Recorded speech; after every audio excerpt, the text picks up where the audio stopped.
இயேசு உந்தன் முன்னே செல்கிறார், எரிகோ மதிலும் முன்னே வந்தாலும் இயேசு உந்தன் முன்னே செல்கிறார். இந்த பிள்ளைகளா நீங்களும் சேர்ந்து பாடுறீங்களா? பாட்டு எல்லாரும் தெரியுமா? Very good.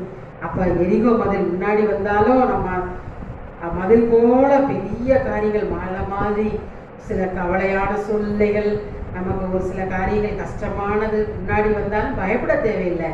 ஏன்னு சொன்னா நம்ம முன்னாடி யார் போறா? வெரி குட், இயேசுப்பா போறாங்க. கலங்கிடாதே, திகைத்திடாதே, துதியினால் இடிந்து வீழும். கலங்கிடாதே, திகைத்திடாதே, துதியினால் இடிந்து வீழும். நம்ம என்ன செய்யக்கூடாது? ஒண்ணு மட்டும் செய்யக்கூடாது, கலங்கக்கூடாது, திகைக்க கூடாது. பாருங்க, துதியினால எப்பேற்பட்ட மதினாலும் இடிந்து விழும். நீங்க துதிக்கிறதுனால எப்பேற்பட்ட சூழ்நிலைகளை, வித்தியாசமான சேலஞ்சஸை நீங்க ஃபேஸ் பண்ணாலும் அதெல்லாம் ஒன்றுமில்லாமல் ஆகும்.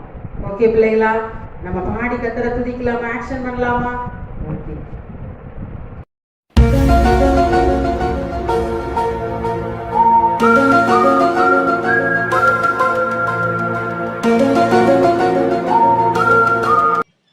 ஆட்டம் மாடு தம்பி தங்க, நேசிக்கிறாரு இயேசு உன்னை.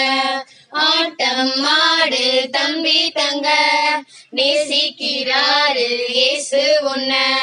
கொண்டாட்டம் கொண்டாட்டம் கொண்டாட்டமே, ஏசப்பா நம்மோடுண்டு. திண்டாட்டம் திண்டாட்டம் திண்டாட்டமே, சாத்தான் இங்கே மோவரு. கொண்டாட்டம் கொண்டாட்டம் கொண்டாட்டமே, ஏசப்பா நம்மோடுண்டு. திண்டாட்டம் திண்டாட்டம் திண்டாட்டமே, சாத்தான் இங்கே மோவரு. பாட்டு பாடு தம்பி தங்க, அதற்கு தானே படைத்தார் உன்னை. பாட்டு பாடு தம்பி தங்க, அதற்கு தானே படைத்தார் உன்னை.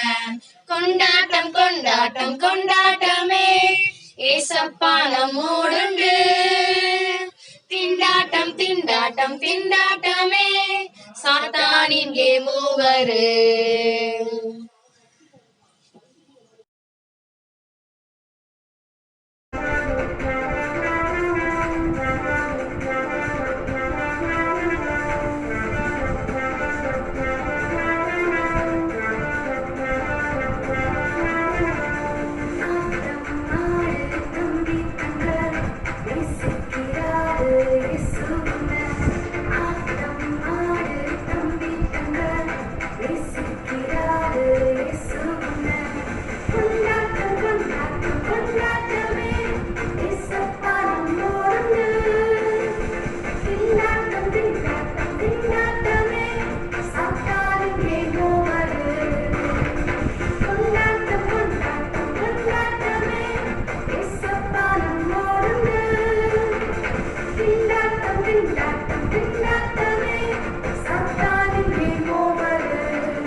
தடையாக இருக்குது.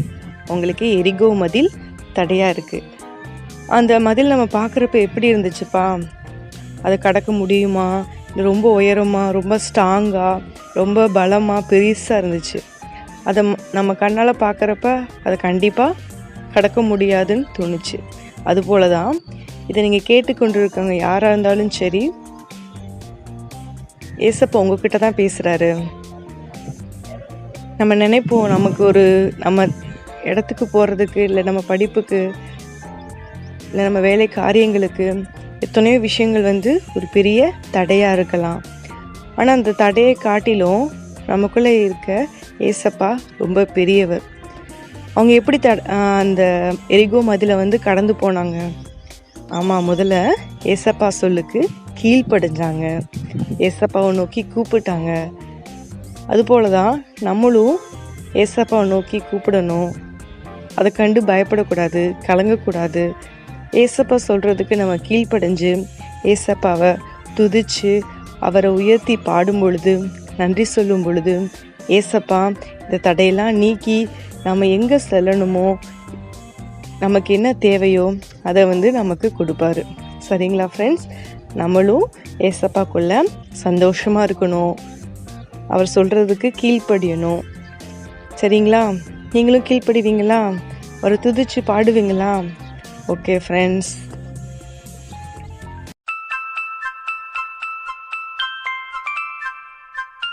ஹாய் குட்டீஸ், எப்படி இருக்கீங்க? நல்லா இருக்கீங்களா? கடந்த வாரம் மனப்பாட வசனம் கற்றுக்கொண்டீங்களா? வீட்டில் பேரண்ட்டு எல்லாம் சொன்னீங்களா? செபம் பண்ணீங்களா? இந்த வாரம் நம்ம மனப்பாட வசனம் கற்றுக்கொள்ளலாமா? இந்த வாரம் மனப்பாட வசனம் சங்கீதம் 8:2. குழந்தைகள் பாலகர் வாயினால் பலன் உண்டு பண்ணினீர். இது ஆக்ஷனோட பண்ணலாமா? குழந்தைகள் பாலகர் வாயினால் பலன் உண்டு பண்ணினீர். சங்கீதம் 8:2. அடுத்த பகுதிக்குள்ள போலாமா? குழந்தைகள் பாலகர் வாயினால் பெலன் உண்டு பண்ணினீர். குழந்தைகள் பாலகர் வாயினால் பெலன் உண்டு பண்ணினீர்.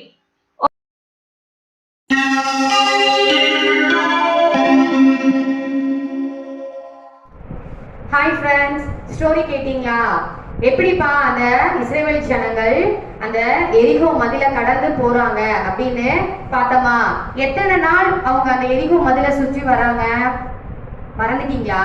இப்ப அக்கா செய்வாங்க, ஓகேவா? முதல் நாள், 2வது நாள், 3வது நாள், 4வது நாள், 5வது நாள், 6வது நாள், அதுக்கப்புறம் 7வது நாள் சுற்றி வந்து எக்கால சத்தம் ஊதுறாங்க. ஊதுனோடனே எரிகோ முதல்ல என்ன ஆயிருது? அப்படியே இடிஞ்சு விழுந்துருது. ஓகே குட்டி, சூப்பரா செஞ்சீங்க நீங்களும். எரிகோவின் இந்த மதில்கள் ஏன் இப்படி நொறுங்கி விழுகின்றன?